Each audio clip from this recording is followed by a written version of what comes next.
Pada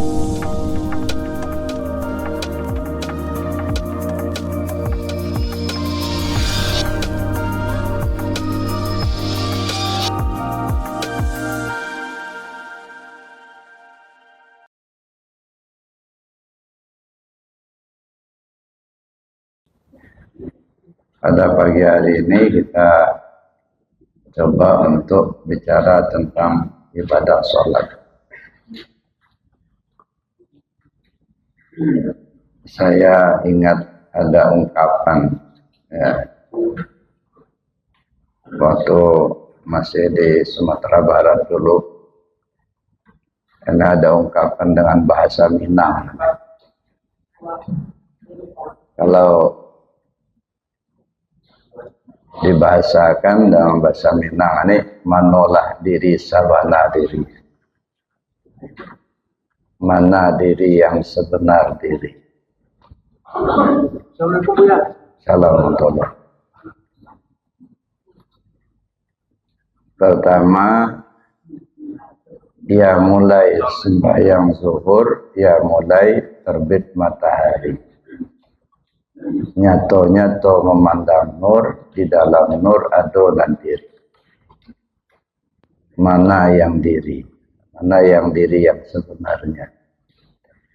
Yang mulai sembahyang asar, yang mulai syafaq dan sirah. Hilangkan tubuh yang kasar, nyatakan a'yan sabitah. Jadi dari diri kita ini dalam bahasa tasawuf itu ada 4 habis. Ada namanya wujud yang am, ada wujud muhad, ada ayan sabitah, ada ayan farajiyah.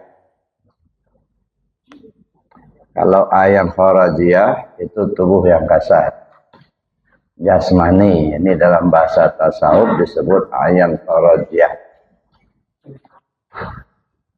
Yang kedua, ruh kita itu disebut dengan ayan sabitah. Yang ketiga, hati itu yang disebut dengan wujud yang am. Yang keempat itu rahasia diri, itu yang disebut dengan wujud muhad namanya. Nah, kalau bahasa sederhananya, tubuh, hati, nyawa, rahasia. Itu bahasa sederhana. Maka saya agak jarang menggunakan istilah itu ya, supaya kita gampang untuk paham saja. Mana yang tubuh, mana yang hati, mana nyawa, mana rahasia. Ini sama saja. Ya, ayan farajiyah, tubuh yang kasar, wujud yang am itu hati, ayan sabitah nyawa, wujud muhad itu rahasia diri. Nah di sini ya mulai sembahyang asar, ya mulai syafaq dan sirah. Syafaq dan sirah itu bahasa Padang, Minang. Kalau bahasa kita senja merah. Ya. Hilangkan tubuh yang kasar, nyatakan ayan sabitah. Ya. Ya mulai sembahyang maghrib, ya mulai syafaq dan kunyam. Nyata-nyata memandang gaib, di dalam gaib ada yang hening. Mana yang hening? Siapa yang hening? Yang mulai sembahyang isya, yang mulai sifat dan hitam. Hilangkan ayan sabitah, nyatakan wujud yang am. Yang mulai sembahyang subuh, yang mulai cahaya terang. Nyata-nyata memandang tubuh, dalam tubuh ada yang terang. Ini ungkapan sederhana tentang mencari Tuhan ya, di dalam diri. Ya. Wa fi anfusikum afala tubsirun. Dalam dirimu kenapa kamu tidak lihat? Kenapa kamu tidak perhatikan? Sudah ketemukah dengan yang ada di dalam dirimu itu? Itu yang perlu kita cari. Ya. Jadi kalau ingin bertemu Allah, ya kita temui sekarang. Kalau nggak ketemu Allah sekarang, di akhirat nggak bakal ketemu. Ya. Makanya pernah dulu saya katakan kalau kita di dalam sholat, ya kan ada ungkapan at-tahiyatul mubarakatus sholawatu assalamu alayna wa ala ibadillahi sholih. Itu kalimat itu kan dialog antara Rasul dengan Allah ketika Isra Mi'raj. Ya, ini riwayatnya dari Sidratil Muntaha, malaikat Jibril mengatakan kepada Nabi, ya Muhammad, saya hanya bisa menghantarkan kamu sampai ke sini. Untuk selanjutnya hanya kau yang bisa menghadap. Enggak sama-sama ya Jibril, kata Nabi. Enggak bisa, kita sudah ditetapkan Allah tempat masing-masing. Ya, saya lewat dari sini hancur saya, kata Jibril. Maka Rasulullah SAW disambut oleh para malaikat jauh ke satu tempat, sampailah di Raf-Raf. Sampai di Raf-Raf, kemudian Rasul sujud. Allah perintahkan untuk bangkit, lalu Rasul mengatakan at-tahiyatu lillah, atau at-tahiyatul mubarakatus salawatut thayyibat. Dijawab oleh Allah, assalamu alayka ayyuhan nabi wa rahmatullah wa barakatuh. Dijawab oleh Rasul, assalamu alayna wa ala ibadillahi sholih. Jadi artinya kalimat itu terucap ketika Rasul berdialog dengan Allah, ketemu Allah. Nah, sekarang kalimat itu kita baca ketika sholat. Pertanyaan saya, ketika mengungkap kalimat itu ketemu Allah apa tidak? Atau hanya sekedar mengulang bacaan atau mengulang hafalan?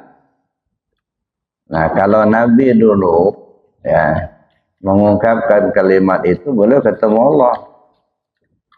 Nah, sekarang kalimat itu kita baca ketika sholat. Nah, itu tadi pertanyaannya. Ketika kita mengucapkan kalimat itu, ketemu Allah apa tidak? Nah, kalau tidak ketemu, berarti nggak mi'raj. Nah, sedangkan sholat itu, kata Nabi, mi'raj. As-salah mi'rajul mu'minin. Sholat itu mi'rajnya si al-mu'min. Siapa si al-mu'min itu? Si al-mu'min itu ruh kita. Al-mu'min miratul mu'min. Si al-mu'min itu cerminan daripada si al-mu'min. Al-mu'min pertama itu ruh kita. Al-mu'min kedua itu Allah. Salah satu nama Allah. Jadi kalau dikatakan al-mu'min miratul mu'min, itu artinya ruh kita itu cerminan daripada Allah. Ya. Nah, jadi kalau mi'raj berarti kita sudah naik. Nah, karena salat itu kata Nabi mi'rajul mu'minin, mi'rajnya si al-mu'min, itu artinya naiknya ruh kita. Nah, kalau naik, kemana naiknya? Nah, kalau naik udah biasa, kalau naik kan dari bawah ke atas. Nah, kalau kita sudah berada di atas, artinya kita sudah tidak lagi di bawah. Kalau masih di bawah, tanda belum naik. Kalau sudah naik, tandanya kita nggak di bawah lagi. Lalu masalahnya yang di bawah itu siapa? Yang di atas itu siapa? Nah, yang di bawah itu disebut muhdas, yang di atas itu disebut qadim. Jadi kalau naik itu artinya dari muhdas naik ke qadim. Nah, kalau kita sudah berada di atas, artinya tidak di bawah lagi. Artinya kalau sudah duduk di qadim, hilang muhdas. Kalau sudah hilang muhdas, tidak lagi merasa kita yang sholat. Makanya ada ungkapan, kalau kamu sudah ma'rifat kepada Allah, kamu tidak boleh lagi sholat. Nah ini kalau dipahami secara bahasa syariat, itu orang kadang-kadang tergelincir, Pak. Ya. Kalau kamu sudah ma'rifat, nah ini kuncinya kan situ. Kalau kamu sudah ma'rifat kepada Allah, kamu tidak boleh lagi sholat. Maksudnya, kalau sudah ma'rifat kepada Allah, kamu tidak boleh lagi merasa kamu yang sholat. Bukan tidak mengerjakan sholat lagi.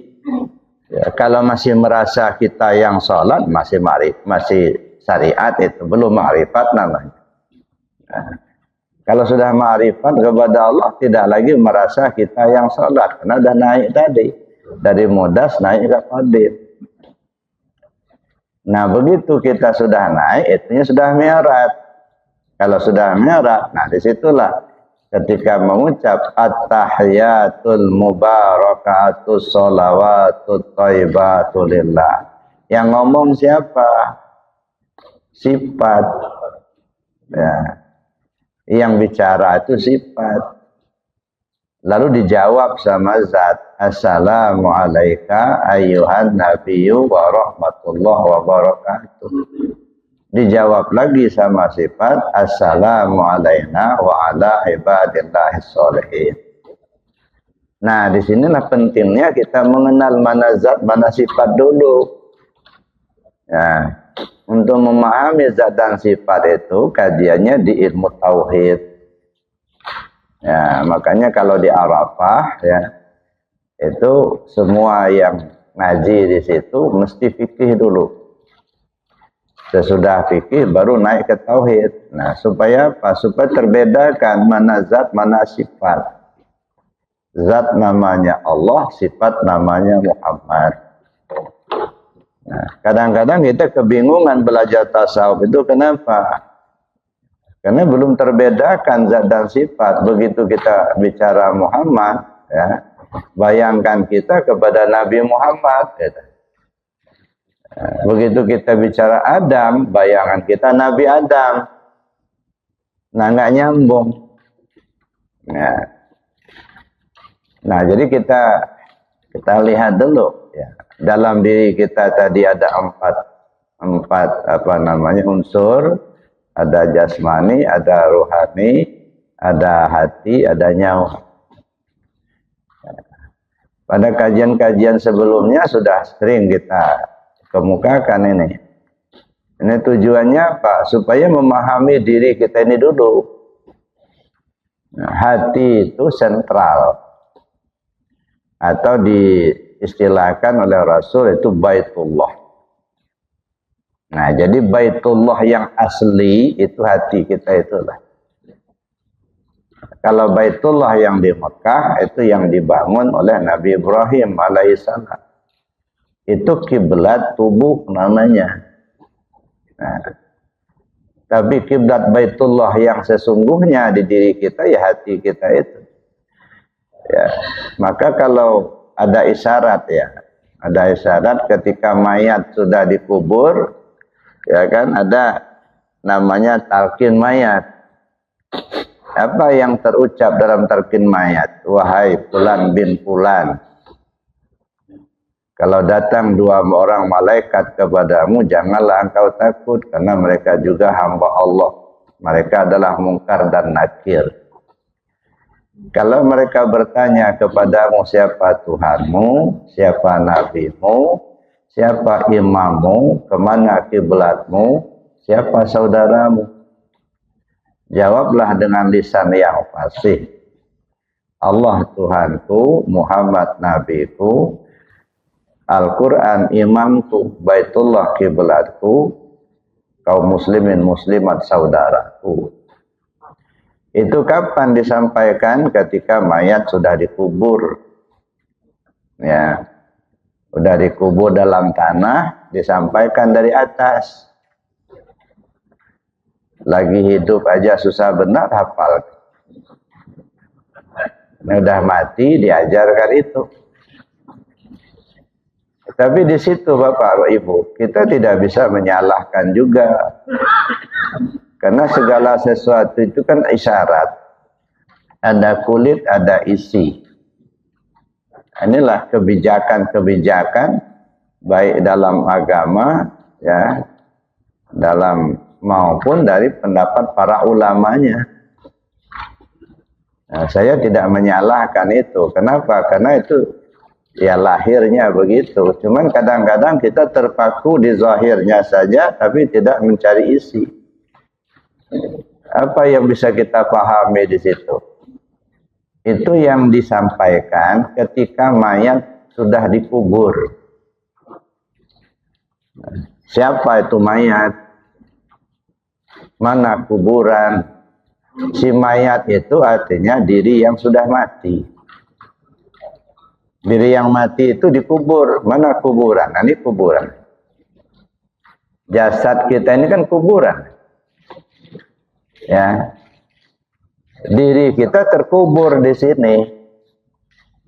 Artinya ketika sedang terkubur sekarang ini, coba tanya. Jangan nunggu dikubur di tanah. Kalau nunggu dikubur di tanah, itu tadi saya bilang, lagi hidup aja susah apa. Ya, apalagi udah dikubur di tanah. Nah, saya kan itu isyarat. Saya dalam agama itu banyak isyarat-isyarat, Bapak Ibu. Ya. Jadi diri kita yang sedang terkubur sekarang ini, nah coba tanya. Kalau dikubur kan disyaratkan itu ditanya sama mungkar sama nakir. Coba gunakan akal pikiran dengan nafsu. Apakah kita bertanya dengan akal pikiran kita? Ya. Atau bertanya dengan nafsu? Lalu yang menjawab itu siapa? Ya. Tanya, wahai Suryadi, siapa Tuhanmu? Jangan nunggu ditanya sama ustadz. Jawab dengan lisan yang fasih, Allah Tuhanku. Jawab dengan keyakinan yang benar. Jawab dengan hati nurani, Allah Tuhanku. Nah, pertanyaan berikutnya, kalau kau bertuhan kepada Allah, kau sudah kenalkah sama Tuhanmu itu? Sudah ketemu belum sama Tuhanmu itu? Jangan hanya ngomong Allah Tuhan, Tuhanku, tapi ketemu aja enggak. Kenal aja belum. Berarti kita kan ngebohongin diri sendiri. Nah, tanya sekarang. Siapa nabimu? Muhammad nabiku. Muhammad yang mana? Nabi Muhammad apa? Nur Muhammad. Nah, Nabi Muhammad itu kalau saya ibaratkan seperti matahari. Muhammad yang ada di diri kita bagaikan cahaya matahari. Nur. Ya. Menyerap. Makanya kata Nabi, ana minallah wal alam minni. Saya dari Allah, alam ini dari saya. Ya. Jadi kalau kita dalam kajian hakikat, itu Muhammad itu adalah ruh kita. Ya. Nur Muhammad. Ya. Itu tanya. Ya. Jadi siapa Nabi? Muhammad Nabi. Nah, sekarang pertanyaan berikutnya, sudah kau ikuti belum syariat Muhammad itu? Kalau kau bernabi kepada Muhammad. Kalau kita tidak mengikuti syariat Muhammad, bagaimana kita akan diakui Muhammad sebagai umat? Syariat Muhammad saja kita tidak jalankan. Nah, gimana beliau mengaku kita sebagai umatnya? Nah, kalau kita mengaku Nabi kita Muhammad, ya berarti kita jalankan syariat Muhammad. Nah, siapa imammu? Al-Quran imamku. Nah, Al-Quran itu kan petunjuk. Jadi kalau imam itu artinya diikuti. Imam berdiri, makmum berdiri. Imam ruku, makmum ruku. Kan diikuti. Sudahkah kau ikuti petunjuk-petunjuk Al-Quran itu? Atau baru sebatas baca kalimatnya, baca tulisannya, petunjuknya? Nah, banyak hal yang kadang-kadang kita tidak temukan Pak petunjuknya itu. Karena kita sibuk dengan membaca tulisan. Kita berlomba-lomba untuk menghafalnya, tapi kita kurang memperhatikan isinya.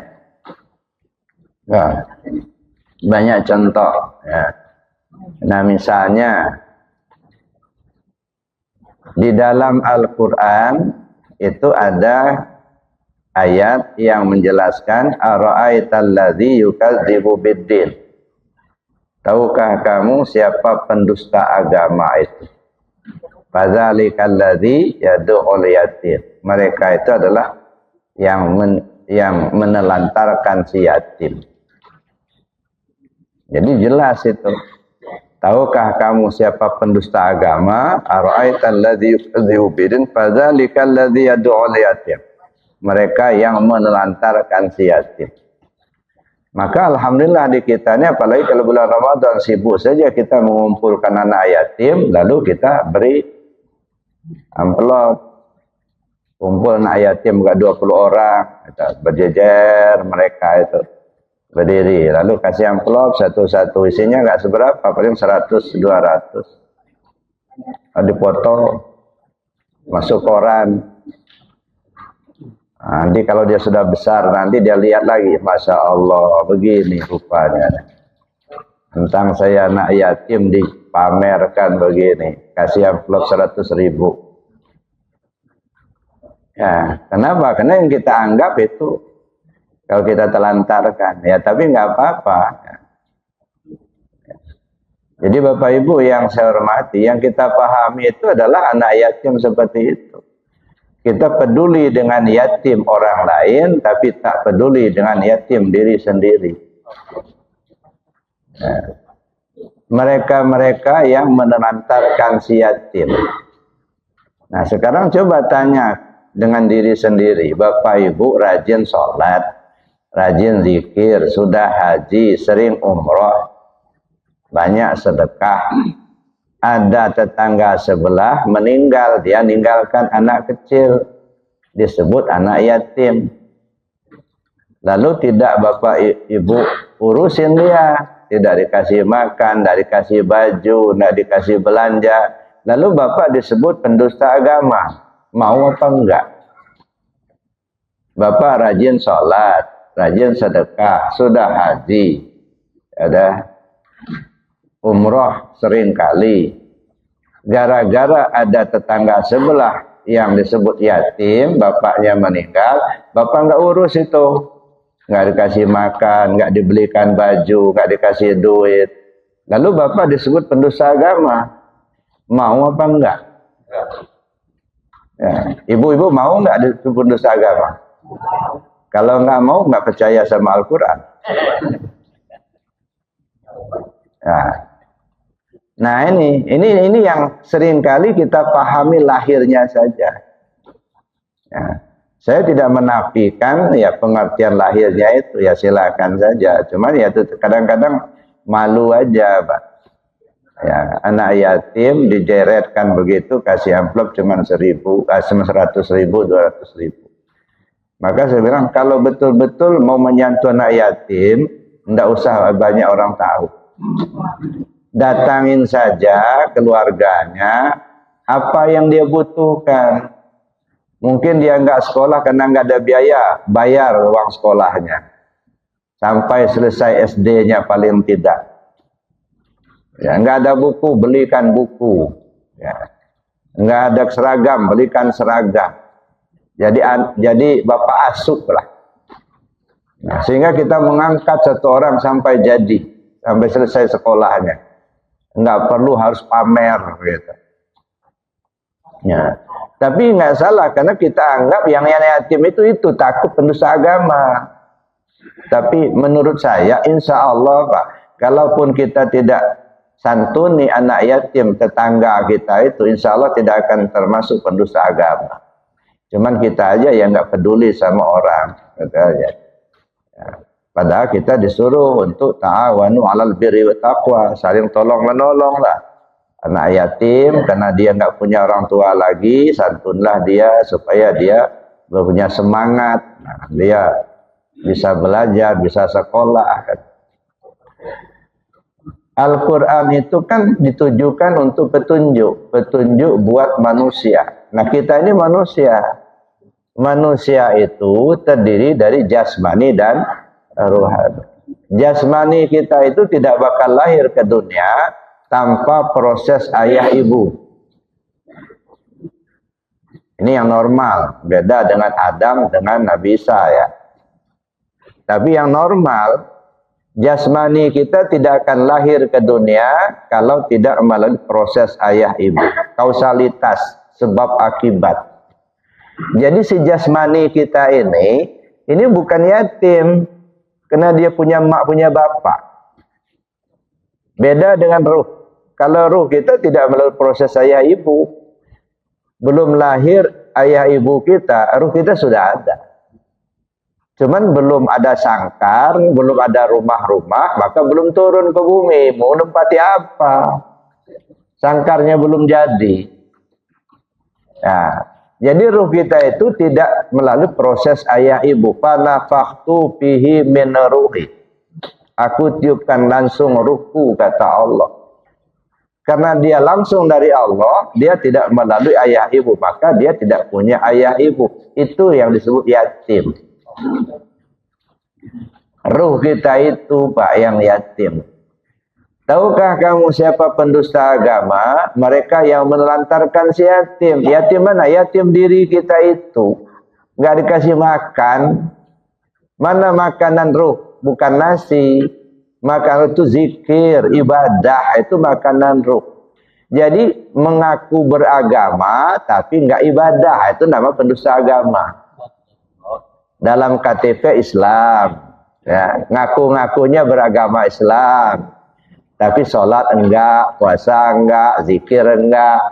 Itu namanya pendusta agama, menelantarkan si yatim diri itu. Itu baru disebut pendusta agama. Nah, karena yang ditelantarkannya yatim dirinya. Makanya kata Allah, tahukah kalian siapa pendusta agama? Mereka yang melantarkan si yatim. Yatim diri kita. Ya. Bapak Ibu yang saya hormati, mari kita lihat lebih jauh ya.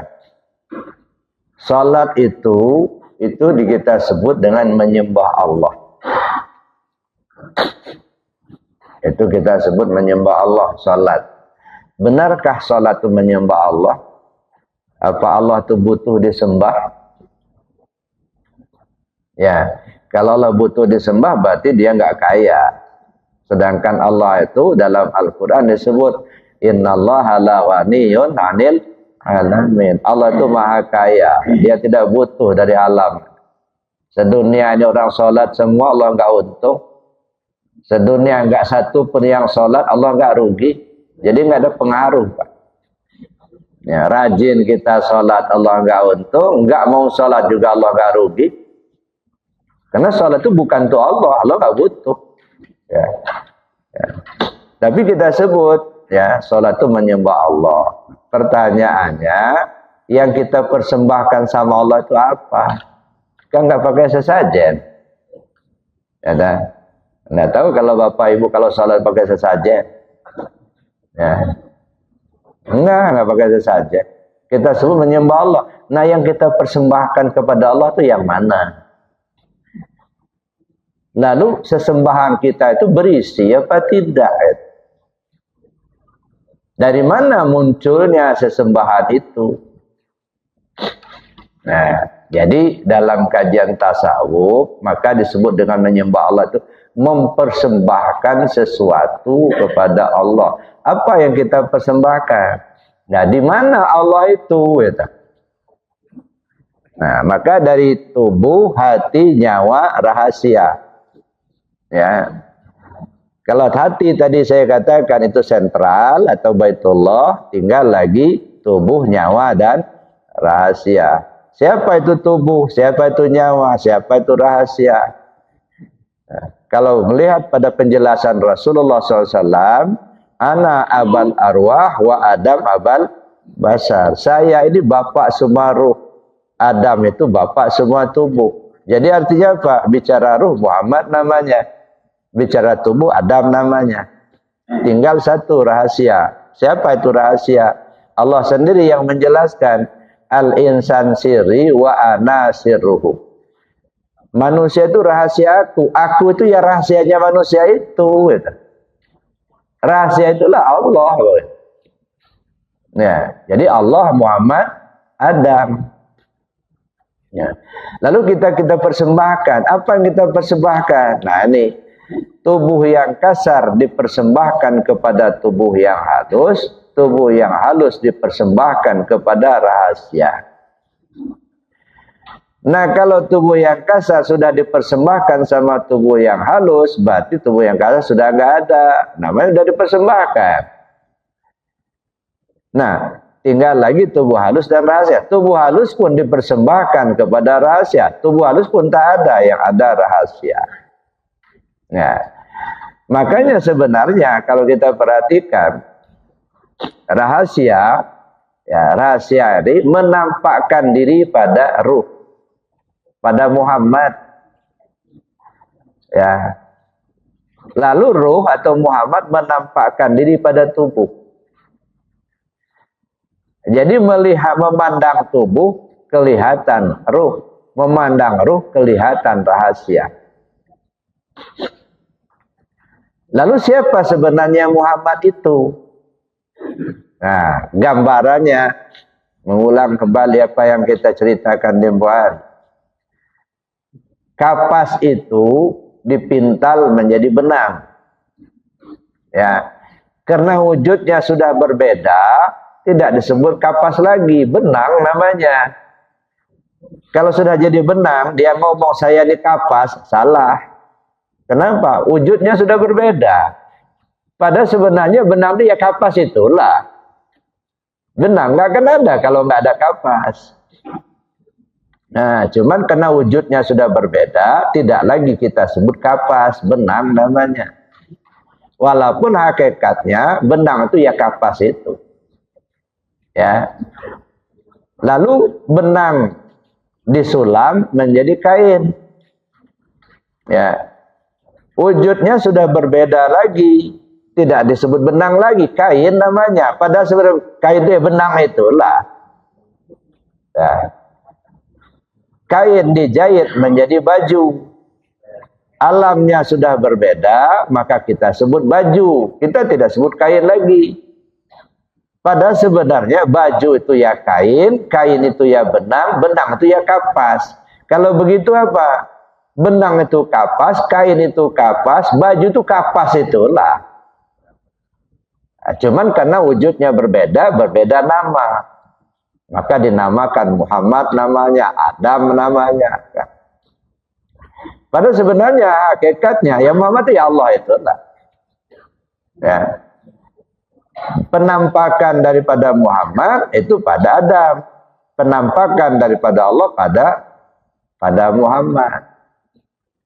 Maka ketika sahabat tanya kepada Rasul, ya Rasul sebenarnya engkau ini siapa? Apa jawab Rasul? Ana Ahmad bila mim. Saya ini Ahmad tanpa mim. Kalau Ahmad tanpa mim namanya apa? Ahad. Nah itulah dia. Ya, cuma kita saja yang ngaku-ngaku ada, Pak. Sebenarnya Bapak Ibu nggak ada. Ada. Cuman hak Allah dirampok. Maka sebenarnya dosa maling yang paling besar itu maling ketika sholat. Itu dosa maling yang paling besar. Maling ketika sholat. Ya. Kalau maling ayam masih berdosa, masih bisa diampuni. Ya. Kalau korupsi, maling duit orang, ya, masih bisa diampuni. Tapi kalau maling dalam sholat, tidak diampuni lagi.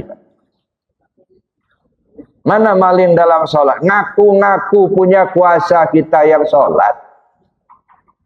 Kita berdiri. Kenapa? Kita kuasa. Allah kuasa, kita kuasa. Yang kuasa siapa?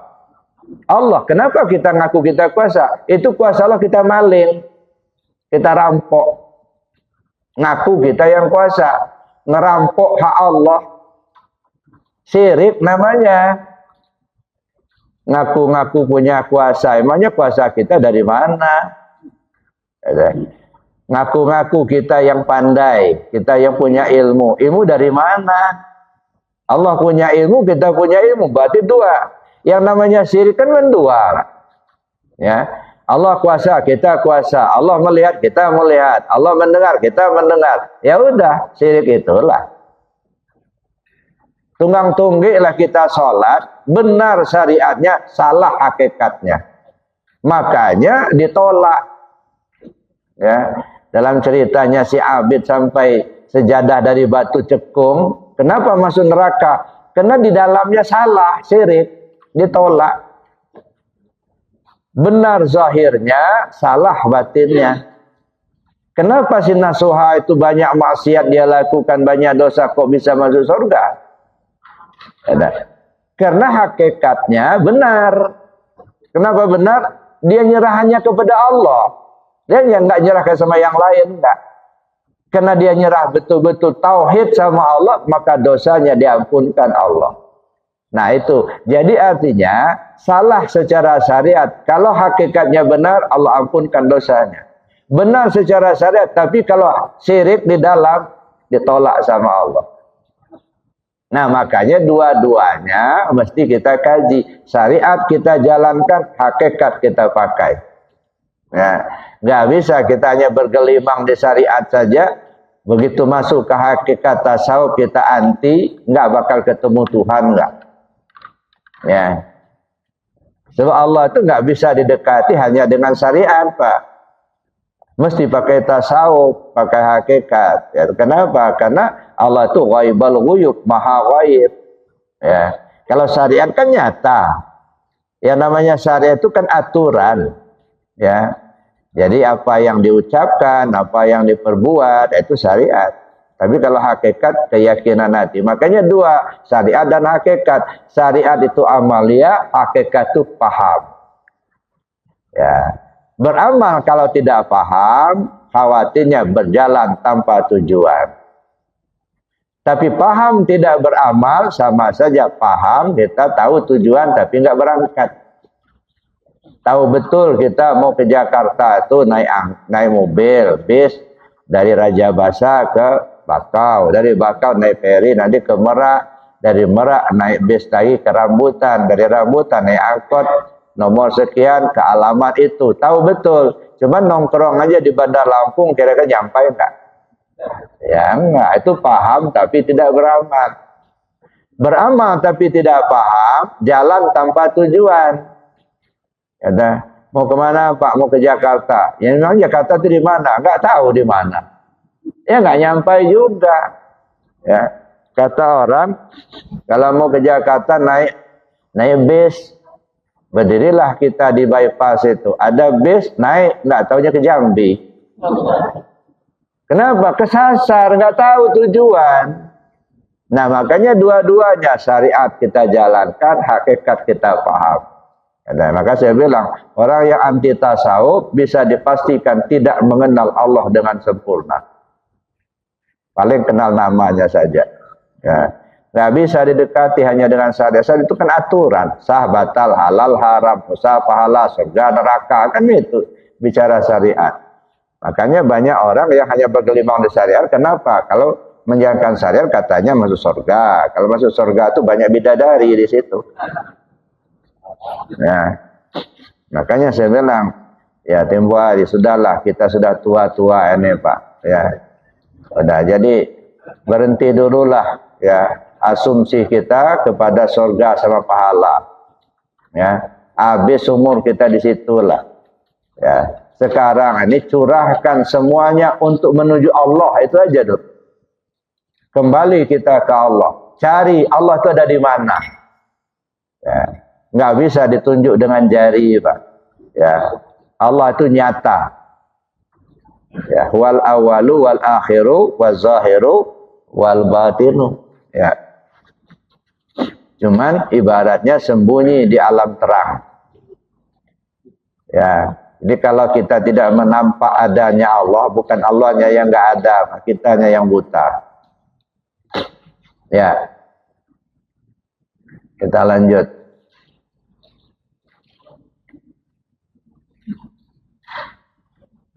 Siapa yang menyembah Allah, siapa yang disembah, di mana lahir sembah, apa yang dipersembahkan, berapa buah sesembahan itu.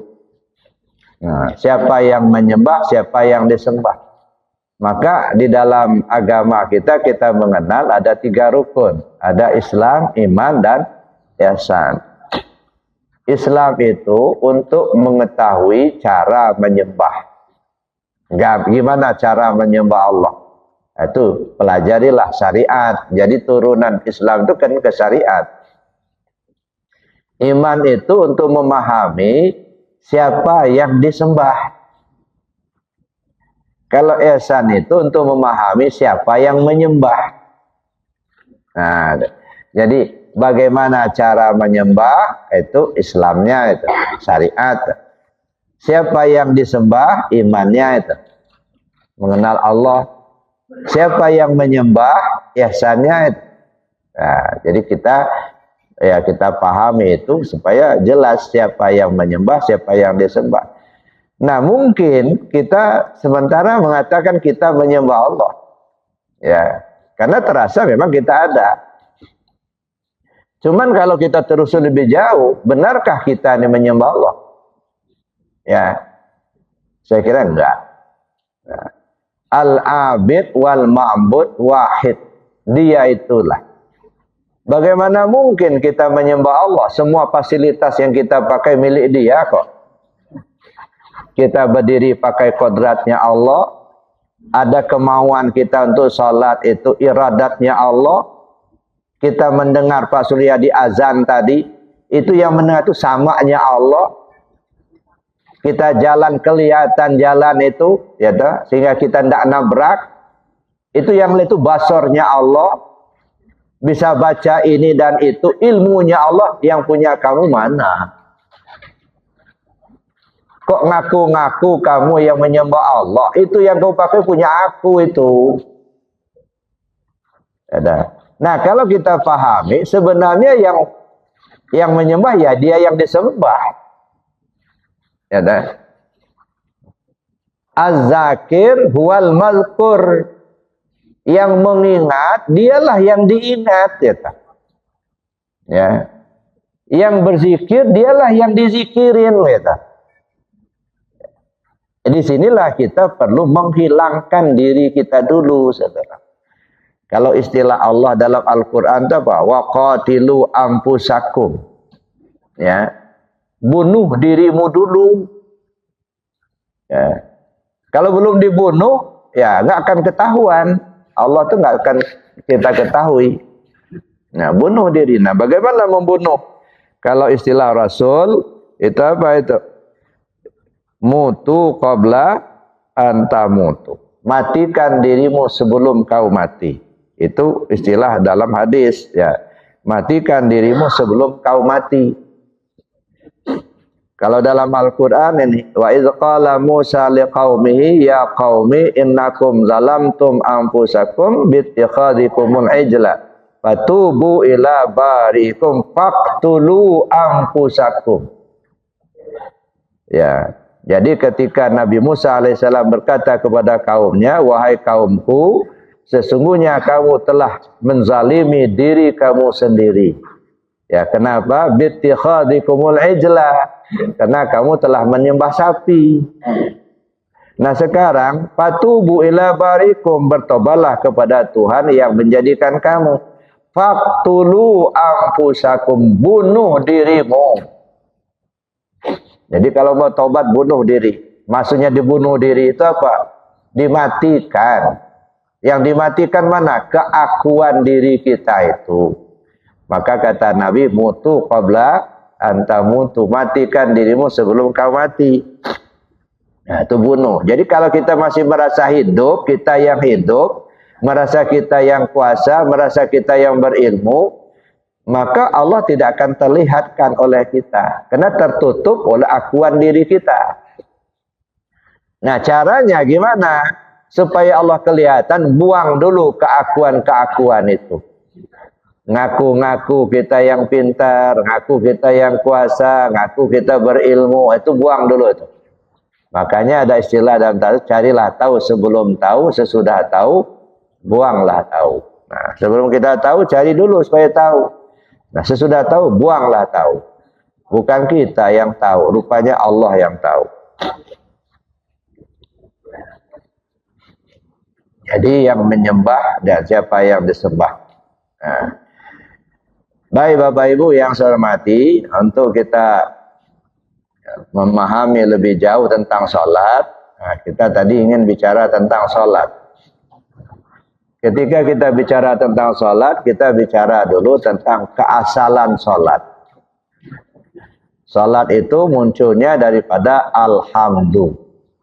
Alif, lam, ha, mim, dal. Ya, alhamdu. Yang pertama, sholat zuhur.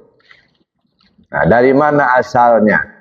Ya, karena begini, syariat-syariat agama Islam ini itu ada yang ditetapkan oleh Nabi sebagai syariat kita, ada yang dibuat baru.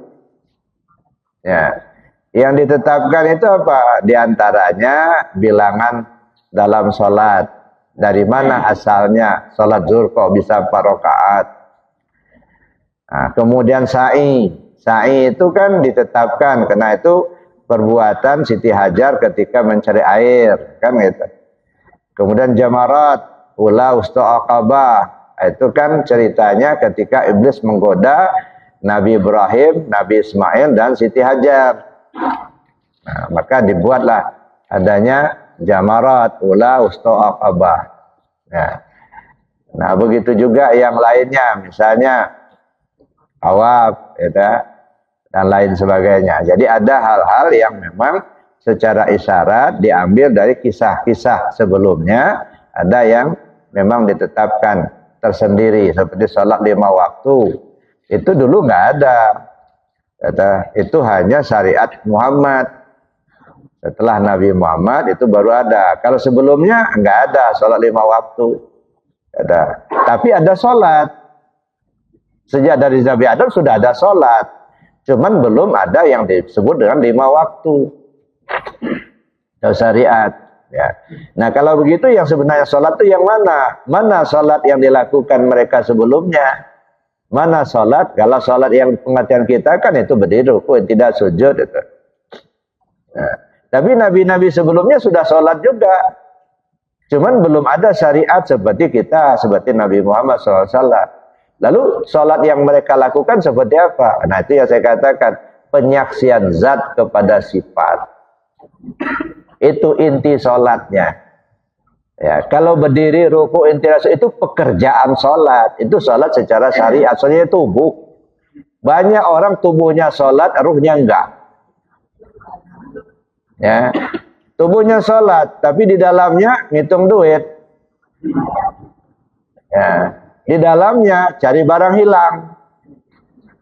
Yang di dalamnya banyak, ya, ya yang terbetik di hati kita di dalam. Lahirnya sholat, tapi dalamnya enggak.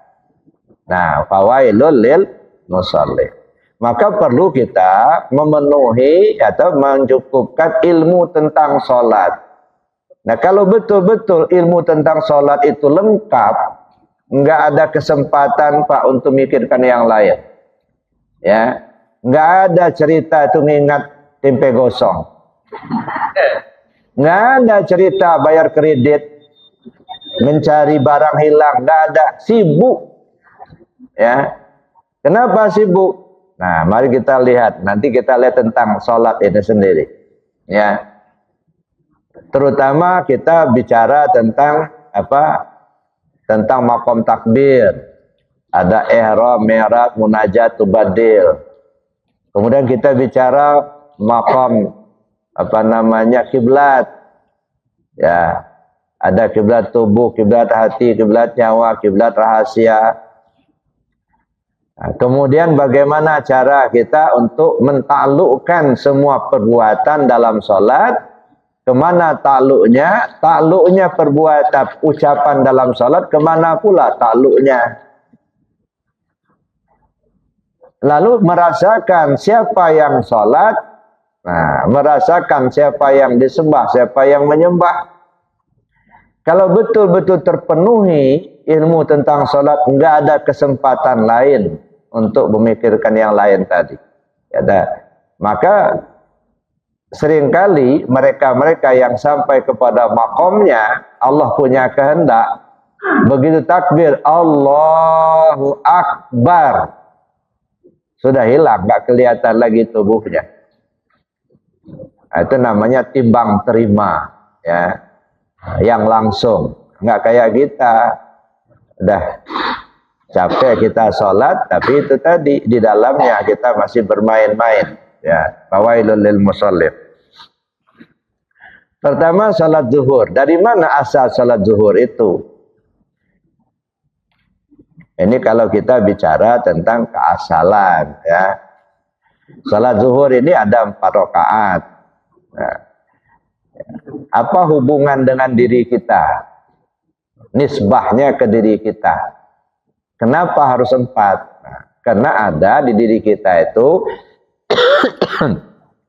ada 2 tangan, ada 2 kaki. Ya, itu satu. Jadi meletakkan 4 rakaat pada zuhur pada 2 tangan dan 2 kaki. Jadi isyaratnya kalau kita nggak sholat zuhur sama aja kita memotong tangan kaki kita. Jadi undel-undel. Nah, disebutlah sholat zuhur itu sholatnya Nabi Ibrahim. Kenapa? Sholat zuhur kan sholatnya Nabi Ibrahim. Karena zaman dulu Nabi Ibrahim alaihissalam ketika dapat perintah dari Allah untuk menyembelih anaknya Ismail alaihissalam, nah, pendek cerita, Ismail dibawa oleh ayahnya ke daerah Mina, ya. Sampai di Mina, ya, mereka berdua duduk. Nabi Ibrahim bertanya kepada Ismail alaihissalam, ya bunayya inni ara fil manami anni azbahuka fandur madza tara. Nah, semalam ayah bermimpi, ayah diperintahkan Allah menyembelih kamu. Coba Ananda pikirkan bagaimana pendapatmu. Anak umur 7 tahun disuruh berpikir mau disembelih. Ya, tapi karena memang Nabi Ismail itu, ya, kekasih Allah, Rasulullah, dari kecil sudah terbimbing. Ya. Apa kata Ismail alaihissalam? Ya abati fa'al ma tu'mar satajiduni insyaallahu minas sabirin. Ayah, kalau memang itu perintah Allah, laksanakan ayah, insyaallah Ananda sabar. Itu Ismail, Pak. Kalau zaman sekarang kejadian seperti itu, lari anaknya, lapor ke polisi. Nah, ini KDRT nih, kekerasan dalam rumah tangga. Masa ayah nyembelih anaknya? Penjara pula bapaknya. Zaman itu mungkin belum ada penjara, ya, belum ada polisi. Ya, jadi Bapak Ibu, Ismail AS dengan spontan menjawab, ya abatif'al ma tu'mar satajiduni insyaallahu minas sabirin. Ayah, laksanakan, insyaallah Anda sabar. Dalam kisahnya sebelum terlaksana, Ismail itu banyak memberikan permintaan, menyampaikan permintaan kepada ayahnya sebelum disembelih. Ayah, sebelum ayah menyembelih Ananda, ya, asahlah pedang ayah tajam-tajam terlebih dahulu, supaya Ananda tidak merasa sakit dalam penyembelihan nanti. Yang kedua, gulunglah lengan baju ayah terlebih dahulu. Jangan sampai terkena percikan darah Ananda nanti. Kalau sampai dengan baju ayah kena darah, ayah pulang, nanti ibu tanya, ini darah apa? Kalau ayah cerita, nanti ibu akan menjadi sedih. Ya. Yang ketiga, ayah, jangan ayah tatap wajah Ananda ketika akan menyembelih. Kalau ayah tatap, nanti nggak jadi sembelih. Ayah kasihan oleh Ananda. Yang keempat, ayah setelah selesai pulanglah ayah ke rumah, jangan cerita sama ibu. Nanti ibu sedih. Setelah itu ayah, jangan tatap anak-anak sebaya Ananda. Kalau ayah tatap anak-anak sebaya Ananda, nanti ayah akan teringat lagi sama Ananda. Nanti ayah menjadi sedih. Laksanakan ayah, insya Allah Ananda sabar. Ya. Lalu disembelihlah. Dalam riwayatnya ada yang ditutup mukanya Nabi Ismail dari sembelih sama Nabi Ibrahim. Ternyata pedang pun yang tajam tidak mempan. Pedang yang tajam tidak mempan untuk mengiris kulit Nabi Ismail alaihissalam. Diasah lagi sama Nabi Ibrahim. Lalu disembelihkan lagi kedua kali, enggak mempan juga, diasah lagi. Ya, sampai-sampai batu yang besar di depan Nabi Ibrahim langsung dicobanya pedang itu belah dua batu itu. Ismail pun bilang, ayah, bukan pedang yang enggak tajam, hati ayah yang enggak kuat. Nah, lalu diasah lagi. Lalu dicoba lagi yang ketiga kali. Begitu akan tercacah pedang ke leher Nabi Ismail AS, terdengar ada suara dari jauh. Allahu Akbar, Allahu Akbar, Allahu Akbar. Mendengar ada suara, langsung Nabi Ibrahim menjawab, La ilaha illallah, wallahu akbar. Ismail pun bangun dari tidurnya, Allahu Akbar walillahil hamd. Berjawab-jawablah saut-sautan takbir itu. Ternyata yang datang itu seorang laki-laki berjubah putih membawa seekor kibas. Itulah Jibril alaihissalam. Kata Jibril, Allah menerima korbanmu dan diganti dengan kibas. Sembelihlah kibas ini. Makanya kibas itu yang disembelih kemudian. Ya. Andaikan terjadi betul Ismail itu dipotong, Pak, disembelih sama ayahnya, mungkin zaman kita sekarang sunat kita untuk menyembelih salah seorang anak kita. Untung Pak nggak jadi. Tapi itu banyak isyarat. Itu arti isyaratnya apa? Kenapa Allah nggak mengizinkan?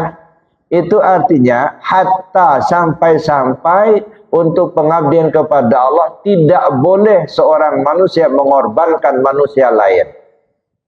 Jangan menari di atas bangkai orang lain, Pak. Jangan berbahagia di atas penderitaan orang lain.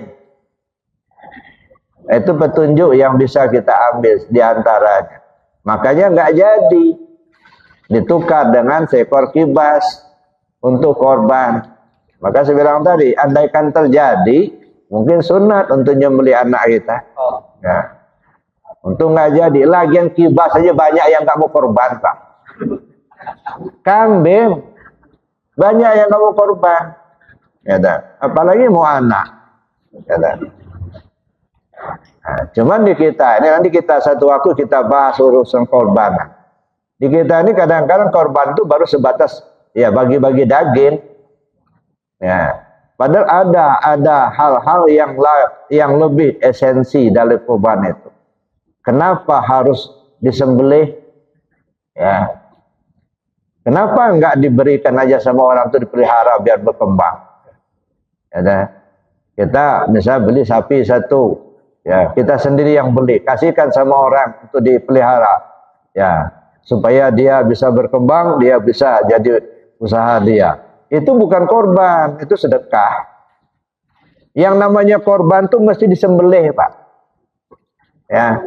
Dan tidak boleh kita beli daging banyak-banyak di pasar lalu kita sedekahkan. Bukan korban. Yang namanya korban, hewan hidup kita sembelih. Karena esensi korban itu bukan pada daging dan darah. Esensi memisahkan nyawa dengan jasad. Itu esensi korban. Memisahkan nyawa dengan jasad. Mengorbankan nyawa. Nah, makanya nanti ke satu waktu kita bicara urusan korban ini. Ada yang hal-hal yang sangat esensi. Nah, kita lanjut yang sejarah zuhur ini. Nah, setelah terjadi penyembelihan kibas itu, Nabi Ibrahim dan Ismail itu pulang. Ya. Sebelum berangkat, Nabi Ismail sujud dulu dia 4 kali. Sujud pertama bersyukur kepada Allah karena beliau telah melaksanakan perintah Allah walaupun lewat mimpi. Itu sujud pertama. Sujud kedua, syukur kepada Allah karena beliau tidak terpedaya oleh iblis. Kan begitu beliau membawa Ismail ke arah Mina mau menyembelih itu. Yang pertama digodanya siapa? Nabi Ibrahim itu sendiri. Ibrahim, satu-satunya anak kamu, kok mau disembelih hanya lewat mimpi? Ya, sadarlah Ibrahim.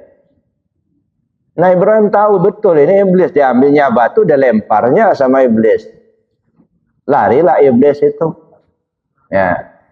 Enggak mempan menggoda Ibrahim, lalu digoda pula istrinya Siti Hajar. Bu, itu kau tahu enggak kamu itu? Itu suami kamu itu bawa anak kamu disembelihnya itu. Cepat-cepat jangan sampai terjadi, kasihan sama anak kamu. Oleh Siti Hajar diambil pula batu, dilempar searah iblis. Ismail digoda. Ismail, kamu tahu enggak? Kamu dibawa ayah kamu mau disembelih. Lari. Oleh Ismail diambil batu, dilempar pula. Maka terjadi Jumratul Ula, Wusta dan Aqabah. Itu napatilas, ya, mengenang. Ya, apa yang dilakukan Nabi Ibrahim terhadap anaknya yang digoda oleh iblis. Maka sujud yang kedua bersyukur kepada Allah karena mereka bertiga tidak terperdaya oleh iblis, gitu ya. Sujud yang ketiga bersyukur kepada Allah karena Nabi Ismail AS orang yang sabar, dia menyerah. Coba kalau Ismail itu berontak, lari dia, nggak jadi. Nah, tapi Nabi Ismail orang yang penyabar, akhirnya dia menyerahkan kepada ayah.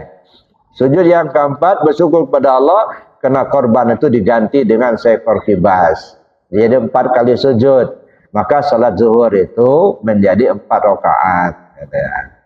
Nah, jadi diri kita dikaitkan dengan diri kita menunjukkan 2 tangan dan 2 kaki. Makanya zuhur disebut dengan salatnya Nabi Ibrahim.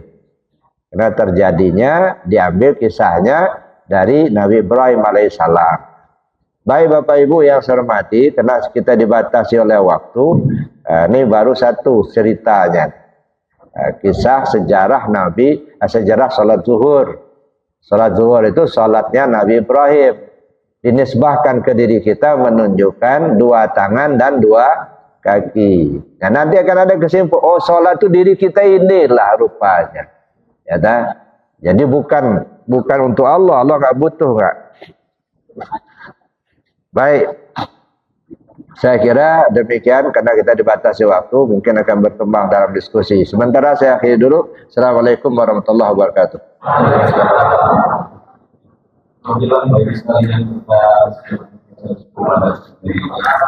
Dan ini dari saya Bur yang kami siapkan untuk tanya jawab. Kalau kita cepat bisa pertanyaan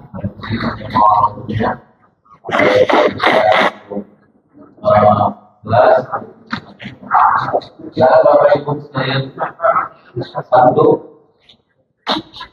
4 ya Pak ya dari libur kemudian ini berangkat.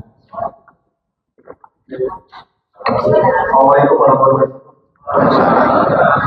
Ya, saya agak begini tadi ketika ditanya kalau di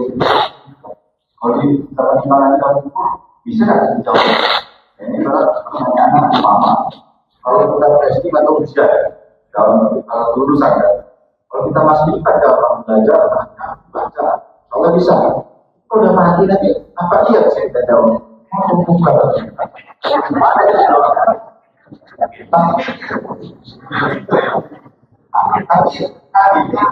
Tapi dengan kita ada berpikir dalam setiap hal. Ketika kita beribadah dengan syariat, ayat pemerintah dari tasawuf, apakah ini bisa membantu tidak?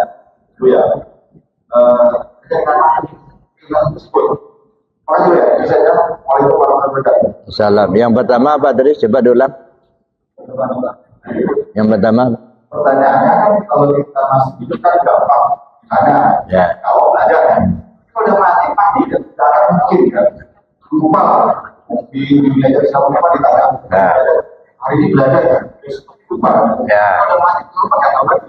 Nah, hal ini kan mungkin sesuatu makna keikhlasan. Keikhlasan itu dalam kita beribadah, pikir sedekah saya dengan malaikat atau yang depan atau dengan malaikat, apakah ini bisa membantu kita menjauhkan?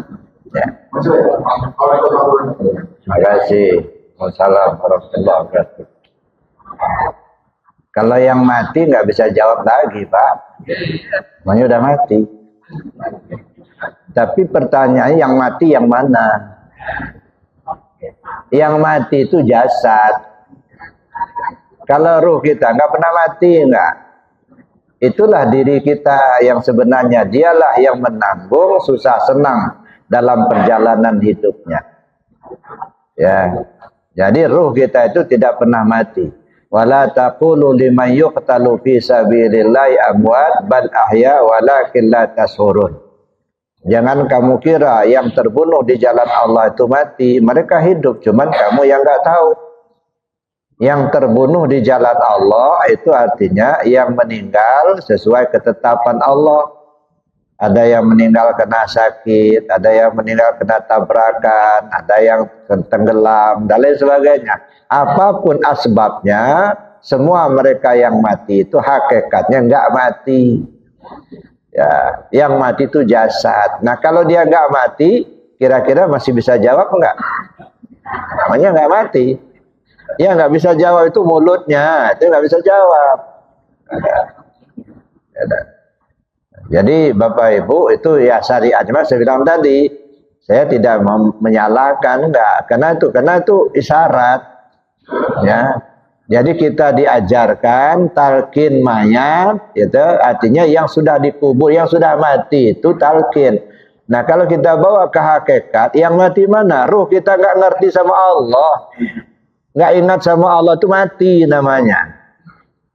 Ya, hati yang tidak ingat kepada Allah itu namanya mati.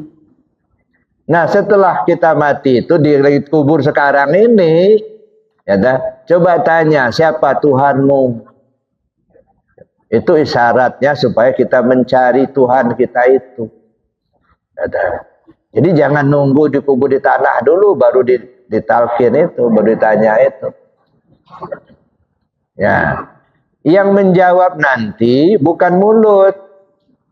Yang menjawab nanti kelakuan kita sendiri. Al-yauma nakhtimu ala afwahihim wa tukallimuna aydihim wa tashhadu arjuluhum bima kanu yaksibun. Pada saat itu nanti lidahmu kami kunci. Nggak bisa ngomong. Berarti apa? Bukan lidah yang menjawab. Ya. Pada syahadu arjuluhum bima kanu yaksibun. Kakimu itu kami jadikan saksi apa yang kau perbuat. Artinya Pak, yang menjawab kelakuan kita sendiri, Pak. Ya. Yang menyiksa diri kita sendiri. Jadi kelakuan kita sendiri akan menyiksa diri kita sendiri, perasaan kita sendiri. Nah, penyesalan-penyesalan itulah yang akan menyiksa kita. Nyesal. Kan seringkali kita ya membuat diri kita tersiksa sendiri. Jangankan dan diselamatkan sekarang aja, Pak. Misalnya begini, Bapak bikin rumah, ya, udah jadi rumahnya, udah ditempati. Lalu Bapak jalan ke satu tempat, ngelihat ada rumah orang bagus. Coba ya, rumah kita dulu kayak gini kita bikin. Nah, itu menyiksa diri sendiri itu. Barang sudah jadi.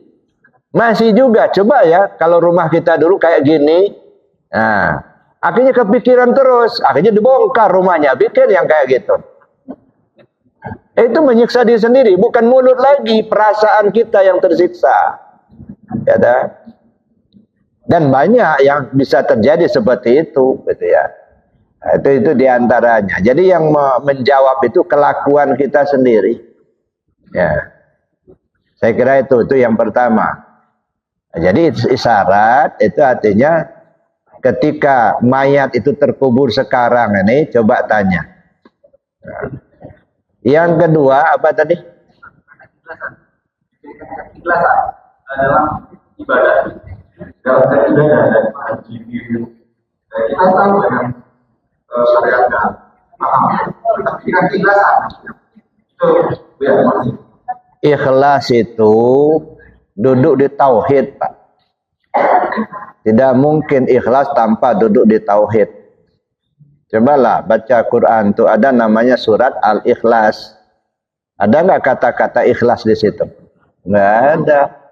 Qul huwallahu ahad, Allahus samad, lam yalid wa lam yulad wa lam yakul lahu kufuwan ahad. Namanya surat Ikhlas. Itu kalau begitu artinya apa? Yang namanya ikhlas itu duduk di tauhid. Karena yang tidak mengharap apa-apa itu hanya Allah gitu. Ya, kita ini kalau ditanya ikhlas itu apa? Tidak mengharap apa-apa kecuali hanya Allah saja. Bahasanya benar, tapi coba cek, benar enggak ungkapan itu? Misalnya, Bapak bersedekah 1 juta kepada orang. Ya, lalu orang itu mengatakan, Alhamdulillah, terima kasih banyak Pak, mudah-mudahan umur Bapak panjang, rezekinya banyak, gitu ya. Nah, kira-kira didoakan orang senang enggak?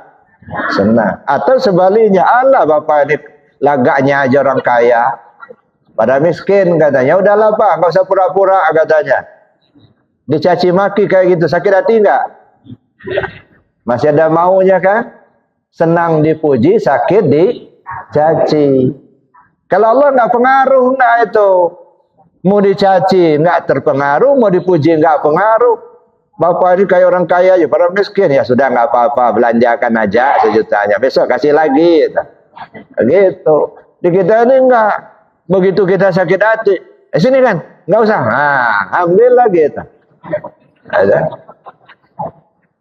Itu masih banyak maunya. Sedekah, ini paping blok untuk dipasang di depan masjid.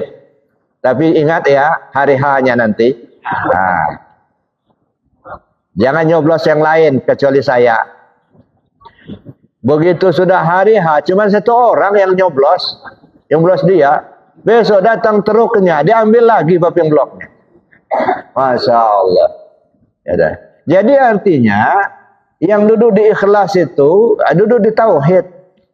Nah, sekarang ini yang kita usahakan sekarang ini. Jangan pernah merasa ada kita gitu. Itu yang tasawuf. Ya. Jangan pernah merasa kita ini ada. Kalau merasa kita ini ada, itu terhambat, Pak. Selalu kita terhambat dengan keakuan diri kita itu. Kita tidak melihat adanya Allah karena ditutupi dengan pengakuan ada diri kita. Supaya terlihat adanya Allah gimana? Buang pengakuan adanya kita. Yang ada Allah, kita tidak ada. Ya, itu yang namanya duduk di tauhid. Maka saya katakan yang namanya bertauhid itu bukan mengatakan oh Allah itu satu. Saya yakin betul Allah itu satu. Itu mah omongan mulut itu. Yang namanya bertauhid berkeyakinan bahwa tidak ada yang lain dari Allah. Kalau masih ada yang lain dari Allah dalam keyakinan kita masih syirik itulah. Ya. Makanya syirik khafi itu yang sangat halus. Yang istilah Rasul itu apa? Bagaikan semut hitam berjalan di atas batu hitam di malam gelap gulita. Semut hitam kecil pula, jalan di atas batu hitam di malam gelap pula, enggak kelihatan sama sekali, tapi ada. Kadang-kadang kita enggak merasa kalau kita syirik, tapi sebenarnya tenggelam di syirik itulah. Wujuduka hijabun. Keberadaan dirimu itu menjadi dinding penutup sehingga tidak terlihat adanya Allah. Ya. Ngaku-ngaku kita kuasa. Kuasa Allah mana? Ngaku-ngaku kita yang punya ilmu. Ilmu Allah yang mana? Mendua itu namanya syirik gitu, Pak. Jadi supaya enggak syirik apa? Buang dulu keakuan diri kita. Makanya tegas betul Allah katakan, Ya, faqtulu anfusakum, bunuh dirimu itu. Ya, kalau masih hidup, masih ada juga dirimu itu, nggak akan sampai. Kalau istilah Rasul masih agak lebih halus gitu ya. Mutu qabla antamutu, matikan dirimu sebelum mati gitu. Tapi kalau Al-Quran jelas betul, faqtulu anfusakum, bunuh dirimu itu. Gitu.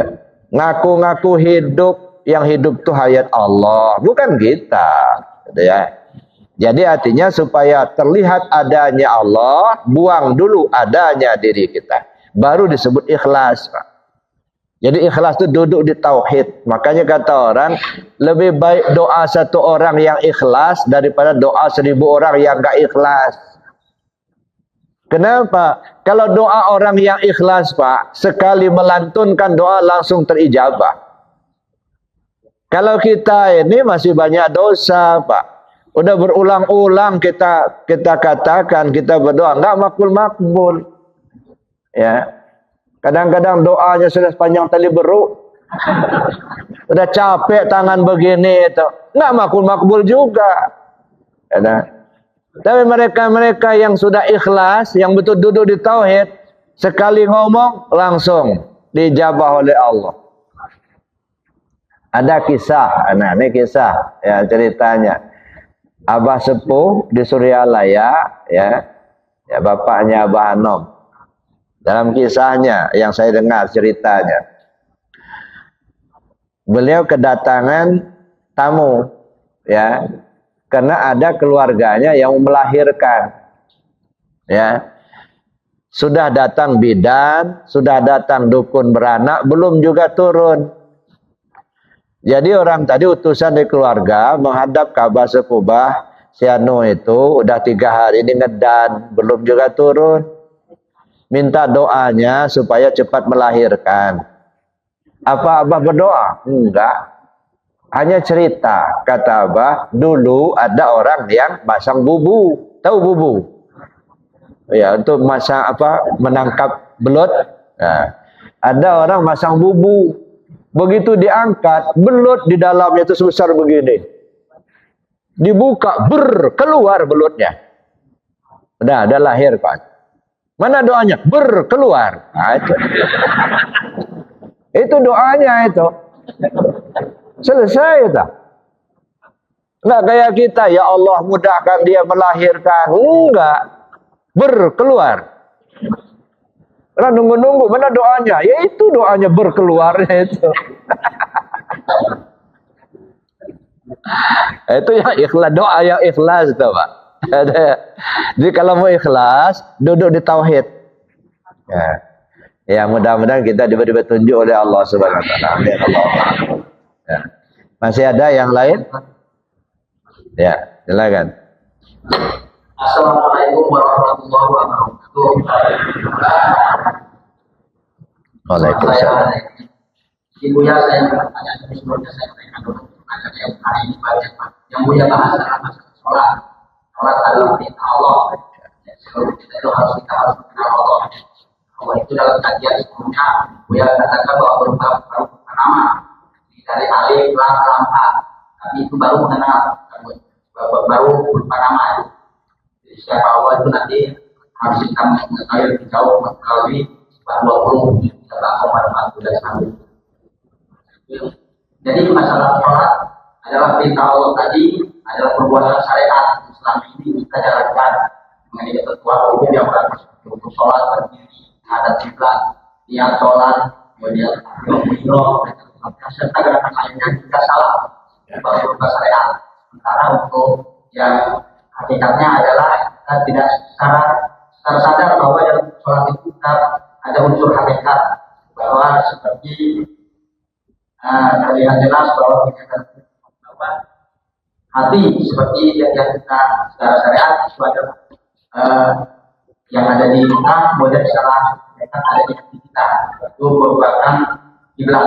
Kemudian yang kita berangkat sholat dipilih oleh kita seperti ini bicara hingga mendengar salah, kemudian mata melihat bahasanya Allah, semua itu karena ada kemudian oleh Allah kita sholat seperti yang tadi Buya ucapkan tadi masalah yang tadi ayat kayak awal itu adalah misalnya yang jauh ada sifat. Yang ini saya tanyakan apa ini ada bahwa sholat kita yang selama ini kita laksanakan itu adalah ada usul sholat, ada usul syariat, ada usul hakikat. Jadi apakah jadi yang kaitan tersebut apakah sholat yang saya atau kita laksanakan selama ini sudah termasuk kategori mengenal Allah? Itu pertama. Kedua, dalam kaitannya surat Al-Baqarah ayat 286 seperti la yukallifu nafsan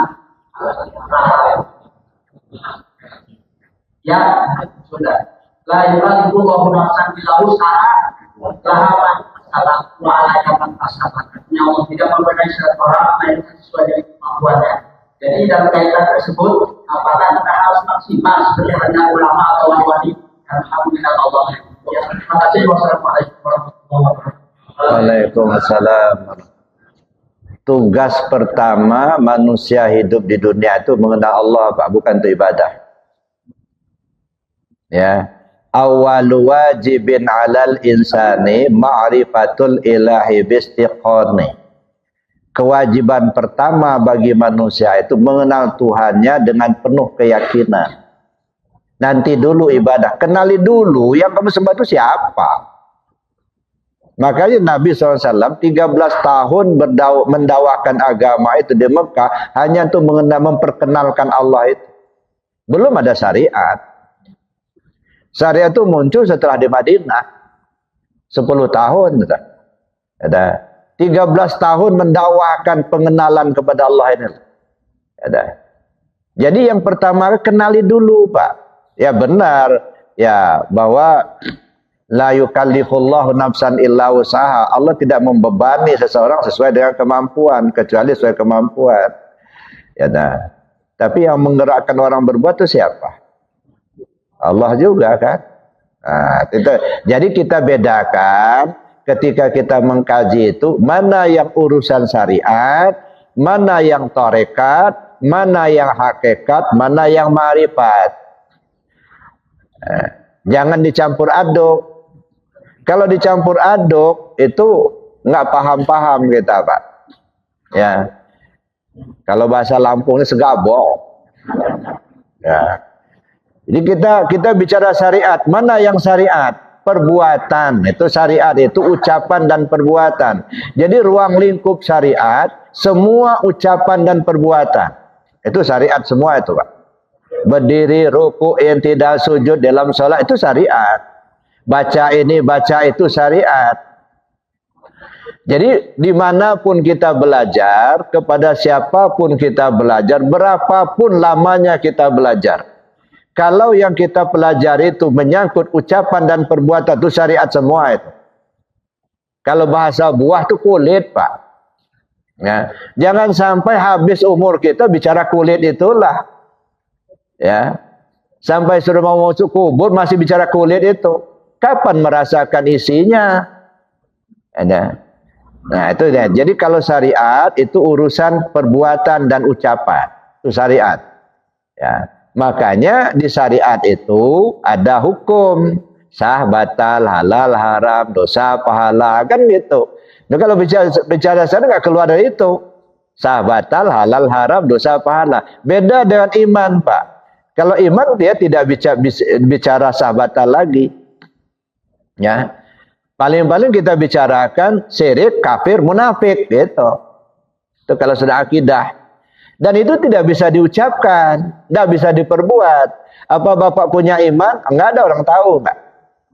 Ya. Kayak apa sih bentuknya iman itu? Walaupun ribuan kali kita ngomong, saya ini orang beriman, itu omongan mulut itu. Belum tentu hatinya beriman. Enggak usah kita bicara iman. Kalau saya tanya, ya, bisa nggak Bapak cerita apa rasanya nasi? Nasi itu apa rasanya, Pak? Rasa nasi. Apa rasanya? Hambar. Ya. Manis. Kalau kita kan hambar, tepung juga hambar juga. Kira-kira beda apa sama hambar tepung sama nasi? Apa bedanya? Coba cerita. Nggak bisa kan? Kelu lidah. Bicara rasa nasi aja nggak bisa kita cerita, apalagi tentang Allah, apalagi tentang iman. Paling-paling kita bisa katakan kalau orang tanya apa rasanya nasi, tuh nasi makan biar tahu rasa. Kan gitu aja. Jadi artinya yang namanya iman itu bukan ucapan, keyakinan hati. Nah keyakinan hati itulah yang kita benahi, gitu. Jadi ketika kita bicara tentang iman, itu keyakinan, hakikatnya di dalam hati. Bukan dalam ucapan, bukan dalam perbuatan. Ya. Nah itu yang kita benahi. Makanya belajar tauhid, belajar tasawuf, membenahi keyakinan hati. Kalau syariat, membenahi aturan-aturan. Ada. Nah jadi itu. Jadi yang namanya keyakinan hati itu di dalam, Pak. Nggak boleh, nggak bisa diucapkan. Kalau diucapkan bukan keyakinan, bukan hakikat namanya. Nama keimanan itu keyakinan hati di dalam. Ya. Jadi bagaimana dengan sholat selama ini yang kita lakukan? Kan gitu. Ya Allah itu kan maha tahu, Pak. Ya, maha tahu, maha bijaksana. Ya. Makanya orang abid juga bisa masuk surga juga, Pak. Cuman mungkin kualitasnya beda. Bagi orang arif billah cukup semalam dia ibadah. Tapi orang abidillah 1000 bulan, Pak. Bagi orang arif billah merenung sebentar dia langsung terbang menuju Allah. Tapi kalau orang abid, 1000 tahun, Pak, belum tentu nyampai. Tafakkur sa'atan khairum min salati alfi sanah. Tafakkur sesaat bagi orang arif billah itu lebih baik daripada salat selama 1000 tahun bagi abidillah. Kenapa? Karena kalau orang abid dia berbicara tentang aturan, nggak nyampai-nyampai. Ya. Ya kalau orang arif dia bicaranya tentang Allah begitu. Ya. Ya makanya yang pertama kali tugas manusia di dunia itu mengenal Allah itu dulu. Ya. La yasihul ibadah illa bima'rifatil ma'bud. Tidak sah ibadah tanpa mengenal siapa yang dia sembah. Ya. Nah sementara orang syariat kan mengatakan kita menyembah Allah. Kan gitu kan. Kita laksanakan sholat. Benar secara syariat nggak salah. Cuman kalau dikaji secara hakikat, benarkah Bapak yang sholat? Pakai apa Bapak sholat? Bapak berdiri itu pakai kodrat Allah. Yang benar Bapak mana? Bapak bisa baca ini dan itu pakai ilmunya Allah. Yang ilmunya kita mana? Kita bisa mendengar azan karena waktu sudah masuk. Yang mendengar itu samanya Allah. Samanya kita mana? Nggak ada. Semua fasilitas yang kita pakai punya Allah semua, Pak. Nggak ada yang punya kita. Cuman kita aja yang ngaku-ngaku punya. Itu namanya merampok, Pak. Merampok punya Allah. Nah itu yang perlu kita benahi. Jangan pernah merasa kita itu ada. Selagi kita merasa ada, maka adanya Allah tak akan terlihatkan oleh kita.